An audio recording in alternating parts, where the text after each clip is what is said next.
ایک مرتبہ موسیٰ علیہ السلام نے ہزاروں افراد کے مجمع کو لے کر رب سے دعا مانگی، یا اللہ بارش عطا کر، لیکن دھوپ اور تیز ہو گئی۔ اللہ نے وحی بھیجی، اس مجمع میں ایک شخص ایسا ہے جس کی نافرمانی کے سبب بارش نہیں ہوتی۔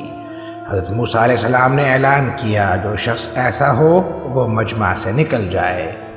سارا مجمع اس کی وجہ سے محروم ہے، لیکن کوئی آدمی باہر نہ نکلا۔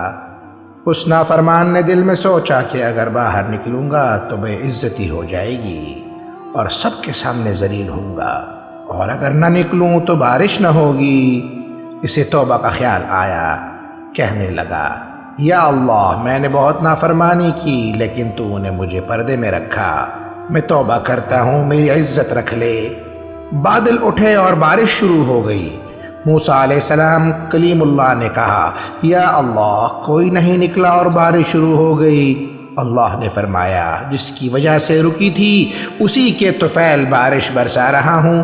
موسیٰ علیہ السلام نے پوچھا، اس نافرمان کے طفیل کیسے بارش ہوئی؟ فرمایا، اس نے توبہ کر لی، میں نے صلح کر لی۔ پوچھا، یا اللہ یہ کون ہے؟